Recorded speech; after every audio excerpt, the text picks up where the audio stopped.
First place Toronto Regional Mermails by Chris Mark.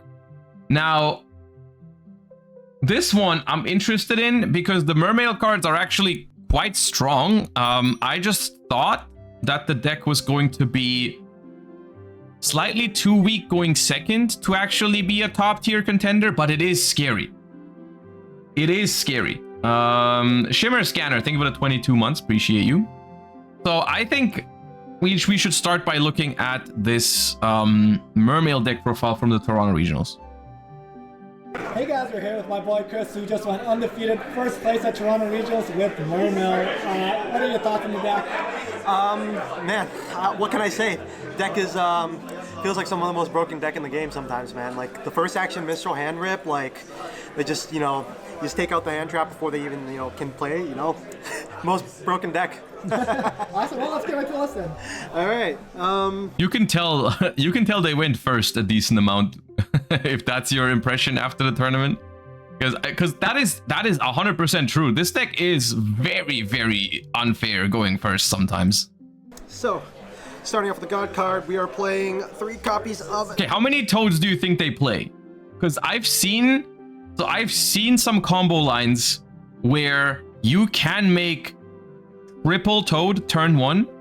I felt like that was, even though it was possible, I felt like that was a little overkill, because do you really need to like hand loop your opponent with Moolan Glacier and put up 3 Toads? Because that takes a lot of extra deck space as well, because you need to make multiple Bahamut Sharks. So I figured like maybe people will settle for like 2 Toads in order to have more extra deck space, but I mean, drop your guesses now. Abyss. Of course, it's your 1 card. It's your most broken. I said it before, I'll say it again.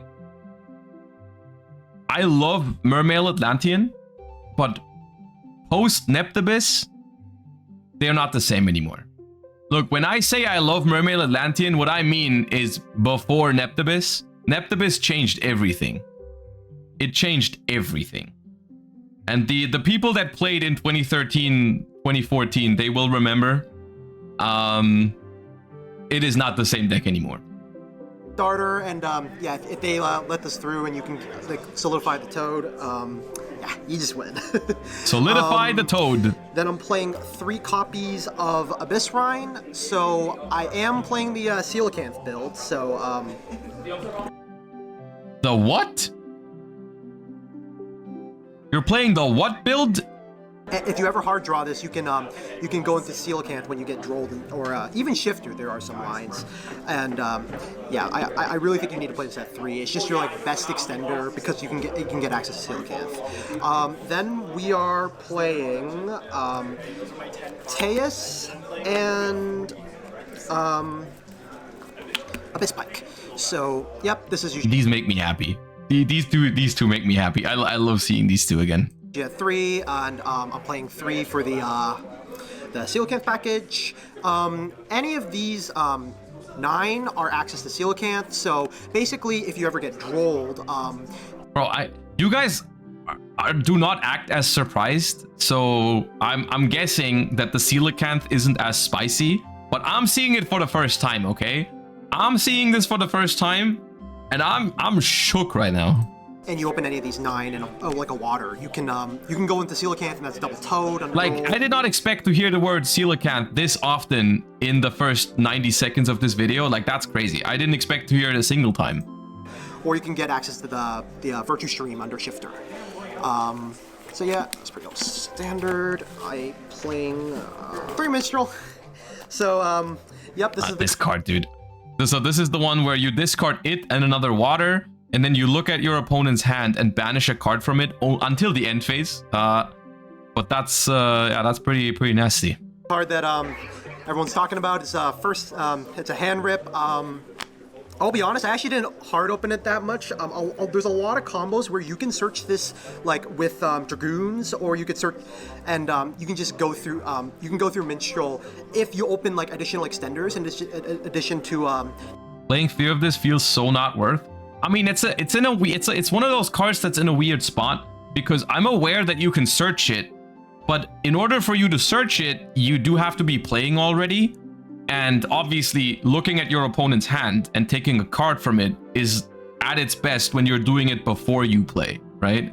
So like, it's weird, right? I know it's only good going first, and if you hard draw it going second, it's not going to be great. All that, I get the arguments. I'm just saying, like, there's pros and cons to it. But when you're going first, it's definitely at its best when you hard draw it and just start your turn with it. Also, it does make some of your openers. This can turn some of your hands into a playable hand. If you draw dragoons and that's combo, right? When otherwise you wouldn't have a way to trigger your dragoons, it could work, right? Neptibus, and I think finding those combo lines is really important because it lets you play around like late hand traps like really well. So, I did play this at 3, but you could cut this to I think you could cut this to 1 if you just play other extenders. That's another option, but yeah, no, I like that at 3. And then for the pitch cards, we're playing 3 Dragoons, 3 Shadow Squad. Yep, these are the cards you pitch off all your waters. Some people cut this to 2, which I completely disagree with. I don't know why you would ever cut this card, because if this ever gets pitched, it's Neptibus, right? That's full combo. There's no such thing as late hand traps. I mean, I think what they mean is like someone maybe holding Nib Imperm or something just isn't possible against this deck because you will eventually rip that Nib away, right? All right. So, no, these are mandatory at 3. You can't like do otherwise. And then for some of the one-ofs, we got a grind. I've seen a lot of people cut this card, and I think this is mandatory because it's a 1 card rank 10, which lets you go to A grind, which I'll talk about later. And that card is, that card is really good with this format because it like hard counters Fire King, and it's like really good to even Tempai because they can't like, go like Regeki, and like, because your board's just completely immune to destruction. So, and there are combo lines that use this specifically if you lack a body, you can use the token to make Coral Anemone, and this can make the Synchro 10. So you can end the Synchro 10 on your end board as well. Yep. Remind me, chat, how they searched this one, because it's an Aqua, level 7, so Dragoons can't get it. What's the card? Abyss Rhine searches it. Okay. Then I'm playing Balloon Glacia. Yep, just the hand rip 2. You make this Disgusting. yeah, part of your end board combo, and you mainly want to prioritize this when you get Fool Lost. Yep, the 1 infantry. This is actually like an MVP, man. Like I hard open this a lot, and going second, you want to hard open this because it clears cards. I used it to clear like SP. I used it to clear like Fenrir's and stuff. So yeah, this card is like good even to draw. So like yeah, I think this is mandatory to play in the main. The Coelacanth. Yep, the big boy. This card is unbelievably broken. At the YCS, I wasn't playing. So discard this card, special summon as many level 4 or lower fish from your deck. What do you summon, like 3 Abyss Pikes or something? Playing this card, and it was 100% a mistake. This card gives you just so much extension, and like multiple times throughout the day, they would like stop all my stuff. I would summon Coelacanth, and then that would be the full end board. Like I would end on Double Toad, and then the Link 3, and then like sometimes even the Trap, depending on like the cards. So yeah, this card is like, you really can't cut this. It's just way too powerful of an extender, and it's what lets the deck go second, I guess, because otherwise, like, yeah, the deck kind of has problems going second, but with this card, I'm convinced, like, even going second, it's completely broken now. And then the last card, the Armored Shark. The Sharks have won a regional, finally! Well, it's 1 shark in a deck that's not sharks, but there's a shark! There's a shark. The shark community will count this. They will use this as proof that I was wrong when I said sharks were not going to be meta. But there it is, a shark in a regional winning deck. Let's go! Send the water monster from your extra to the grave. Target a fish in your grave at the same level as the rank of that monster. Special summon it during your opponent's turn. If this card's in your grave, target a water you control. Equip this card to that monster as an equip spell. Gives it 500 attack. Okay. Trick of the deck. So I saw a lot of people also cutting this as well, and it essentially acts as your 4th level 4 in the combo, because normally people are playing I think it's called Abyss Gund over this card, and that's what gets you the Abyss Pipe back to make the second Bahamut Shark or Abyss Dweller. What this card does is that it also can bring back a level 4, and you can summon this off of the Coelacanth. So that makes your coelacanth combos even better. Like you can do stuff where you link off the armor shark, bring it back, and then bring back another abyss pike, and that gives you the fourth level 4 in order to make 2 toads with just coelacanth under droll. So yeah, I really do think this is a better card than Gund. It's still a brick, but it's a better brick, so that's why I play it over. We got the engine traps, so Gotta love Yu-Gi-Oh in 2024, man. They're both bricks, but this one just bricks better, you know? I like this one more because it's just a better brick. I'm still playing this because it's the main onboard piece. It makes sense. It's just like it is just, yeah. You end on through Shifter and Virtue Stream. Oh, they play like the Virtue Xyz line. Okay. This is just another way to get to level 4, and it's also a decent extender as well, just something from Brave. Yeah. And then for the non-engine, we are playing 3 Perulia, 3 Fuelos, 3 Ash Blossom, 3 Dominus Impulse, 3 Imperm, 1 Call By. This is just the type of deck that should not have room for 60 non-engine, I feel like. This, after all the cards you show, how many, was that 40? Was that really 40 cards? Yeah, so 16 and 44. Okay. Somehow I managed to fit in 16 hand traps in this, well, 16 non-engine, and then the Call By the Grave. Like this card is broken, man. Yeah, I think this card is mandatory to play in the main deck for this deck because it's a water, and there's a lot of cards in the deck that really need water discards, like stuff like Pike, stuff like Teus.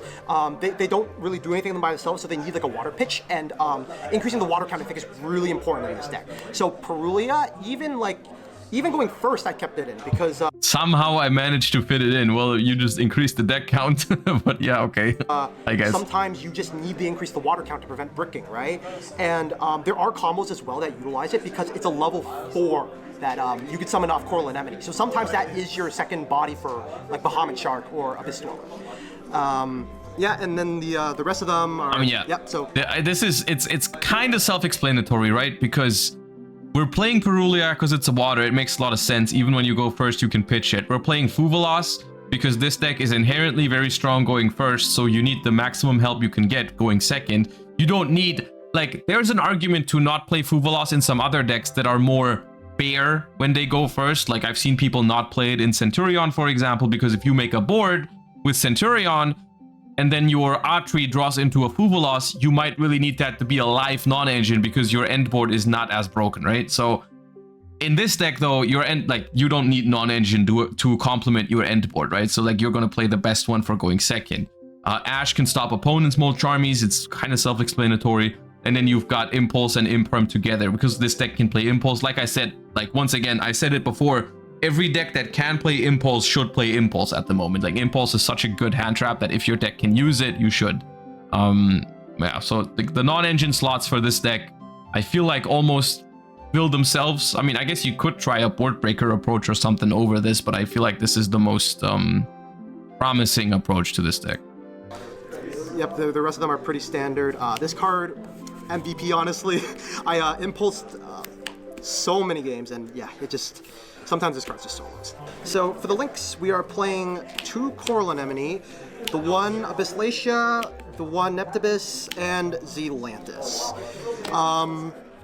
So I decided to play the second Anemone as my 15th card, and honestly, I'm super glad I did because this card is really important for the grind game. Like, it's the only card you can't recycle with the equip spell, and you just need like a way to get to Neptibus in order to like continue your plays, and this does that.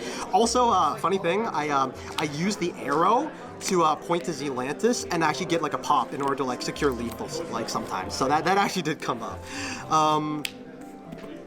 Yeah, and then the rest is pretty standard. Zealantis is good for clearing boards because you get waterlocked off Coral Anemone, and then you bring back the you flicker everything with Zealantis, and then they lose their board. So this is really important for those pushes. Like I got. Bro said flicker. Bro's a Magic player.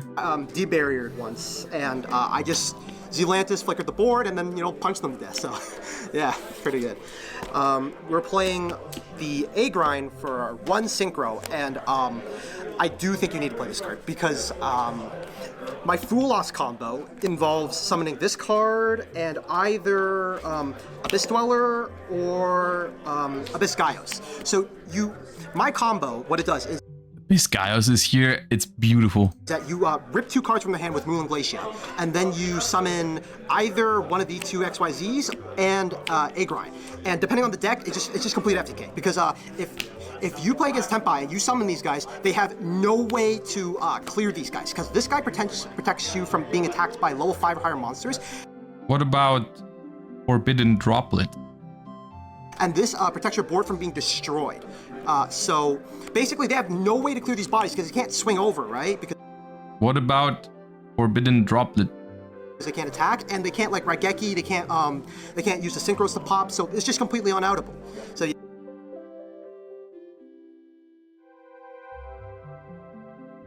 I'm not gonna say it again.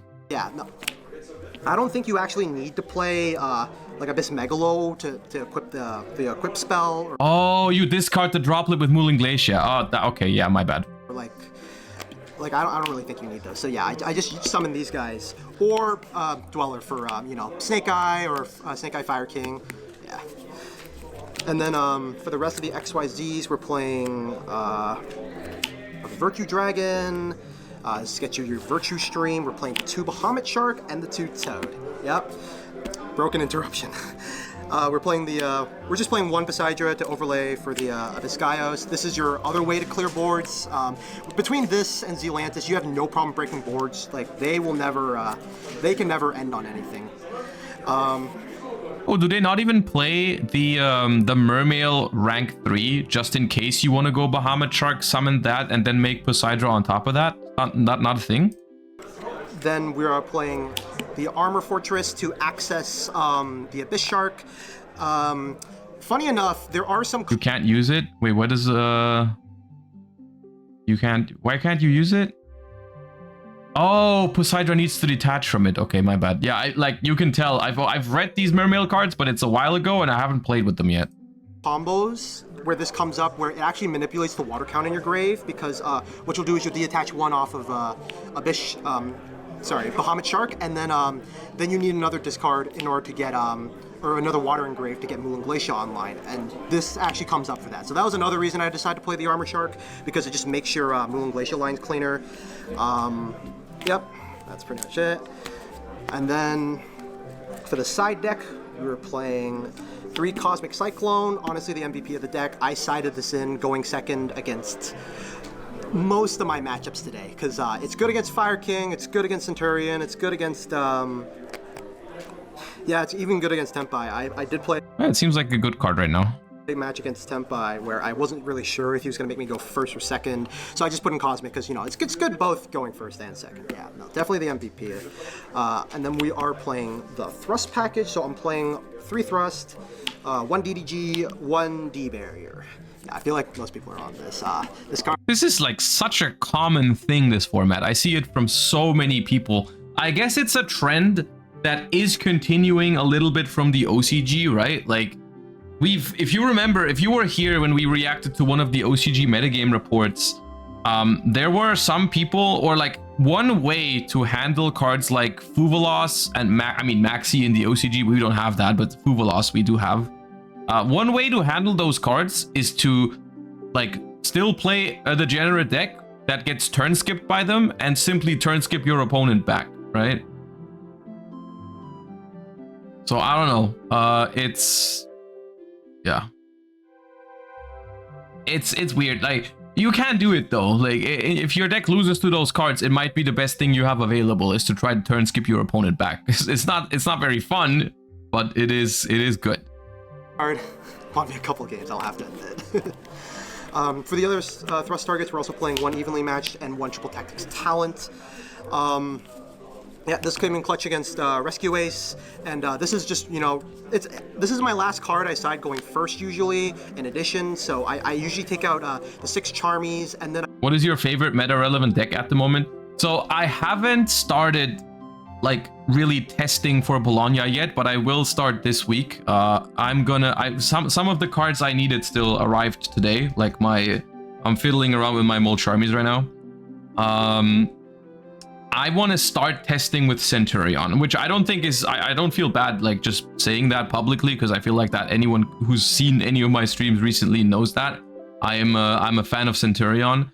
Like, I just really like the idea of being able to play a deck in this format that doesn't care about Huvelos, Perulia, and to an extent even can play under something like Dimension Shifter. Like, that's just the sort of thing that I value a lot going into a YCS, right? Like, sure, Centurion can't play through interruption super well when it goes second and all that kind of stuff. It has downsides. It's not the perfect deck. That's why it's not dominating the format or anything like that.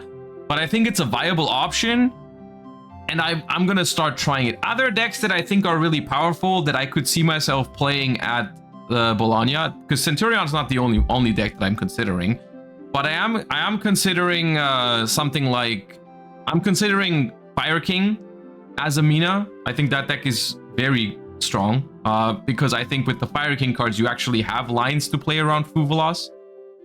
So that is a deck that's definitely something I'm considering. I am personally, just to give you guys some context, I am not considering playing Yugioh, simply because I feel like a deck that just loses to Huvelos is not an option to me personally. I don't think it's a good deck, but I don't want to play it. I am not considering Tenpai personally, which also, it is a good deck, but I don't like to play it. It feels too exploitable. I am considering some Labyrinth version, because also it doesn't care about Huvelos and stuff like that.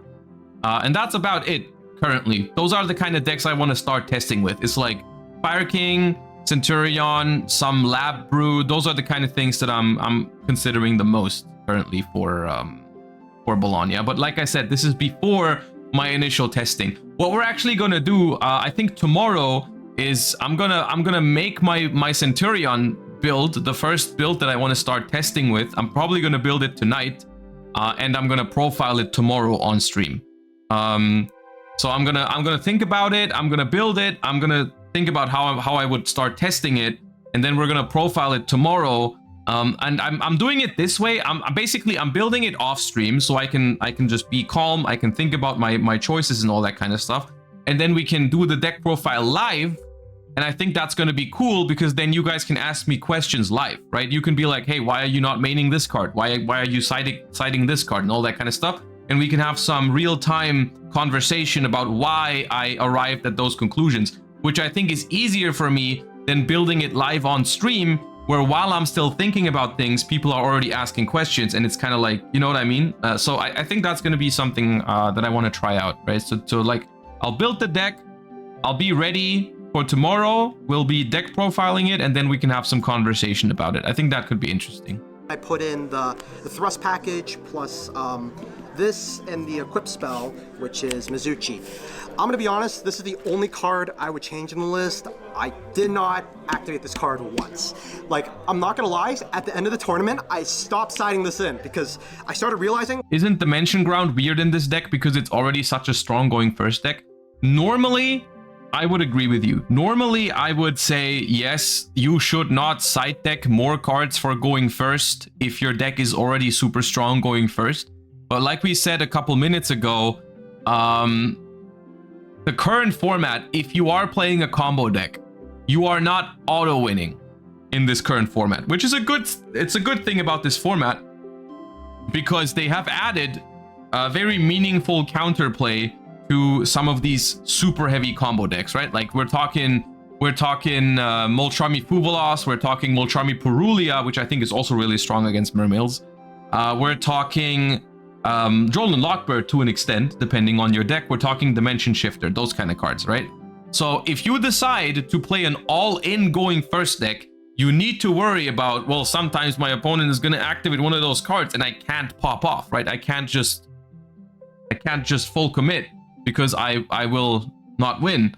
So I have to have a plan to survive the next turn. But guess what? These decks typically don't have a very good plan for when they're stopped in the main deck, right? So they do need to dedicate some side deck slots to those cards so that when they go first and they get Huvelos, they need to have a an answer to it, right? I don't know how it's meaningful when the answer is to floodgate them back. Well, you have to have it though, right? Like, you can't really argue that a card like Fuvalos existing lowers the win rate of these kind of decks, which is all that is meaningful. That is meaningful. Yes, they have counterplay. They don't always auto win you the game.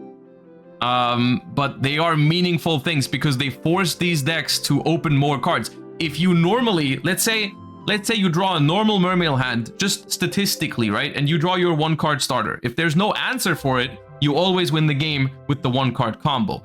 If there is answers to it though, then you need to open multiple card combos to actually win the game, right? Like, it's not as cookie cutter as open Neptibus win the game. If there is like answers to it. The thing is, if you don't use thrust for going second, don't you just put 6 real traps in the side? Because they're also good if your opponent does not have Fuvalos. Yes, if you don't side it for going second, you would do that. But they are siding it for going second, right? You saw they had one evenly, one talents. They did side it. The beauty of thrust is that you can do that, right? You're not dedicating 6 slots just for going first. You're dedicating thrust, talents, and evenly for going second, and then for going first, all you have to do is put in like 1 or 2 targets for thrust, and it works, right? Thrust is a very efficient side deck card for that reason. But yeah, if your deck did not want to side deck thrust for going second, then you could just play trap cards or something. This never really comes up. Like, no one's... Isn't this deck inherently decent against Molcharmies because you hand rip their draws? No. Well, like, I'm pretty sure Mermails... unironically, I think Mermails might suffer more from Perulia than they suffer from Fuvalos. But in order to really say that with confidence, I would have to try and look at some lines. But in my imagination, it's like, okay, you can probably find a line that makes the Mooling Glacier happen. It makes the Mooling Glacier happen without summoning too much from the extra deck. But the Perulia makes the Mooling Glacier kind of meh already. Like, you summon from hand a couple times and then you Moulin, and then Moulin effectively only rips 1 card as well. But it's all about, like, it's not about completely killing a deck as well, right? Like, if you force your opponent to go for a weaker combo line and you maybe have 1 or 2 extra cards, that is already completely worth it, right? Like, even if Mermail has a Fuvalos line that ends on, like, what they showed earlier, it was like, what is it, Abyss Gaios plus the Ice Jade level 10 synchro, and your opponent gets 1 extra card. Like, if you can force your opponent to make that play to end on a much weaker board and you get 2 draws from the Fuvalos, that is 100% worth it, right? I don't think these decks have weaker combo lines. I think they do. I think you gotta just work with those decks. Like, if you play one of these decks, I think knowing what to do under Perulia and Fuvalos is very, very essential, because I think most combo decks in this format, they have some sort of line under it, especially Mermail and Fire King. Yubel's kind of screwed. Yubel is kind of screwed under Fuvalos, I think. I've won games off of just Gaios in 2024. I mean, yeah, it can happen. Playing board breakers this format, it just doesn't really come up. And honestly, like, I originally had this in for the Joel combo, but like Coelacanth just pushes through so much anyway that you really don't need this. So yeah, I would cut this in the future. You really don't need it. The last card here is Magical Spring. This was for Centurion. Unfortunately, I did not play any, but the theory is that this card is good against Centurion. It is good. They'll usually have 2 Centurion monsters in the back row and the field spell, and sometimes, like, deck lockdown, right? And it's just draw face, draw 3, discard 1, basically, against Centurion. It's very powerful. The only question is, like, do you side deck a card that is it's not specifically for Centurion? Like, you could side deck it for Fire King as well, because Fire King can usually end on Sanctuary, Island, and if they do that, then it's draw 2, discard 1, which is like a mini Graceful Charity. It's okay. But you like, against Centurion, it's really good. Against Fire King, it's playable.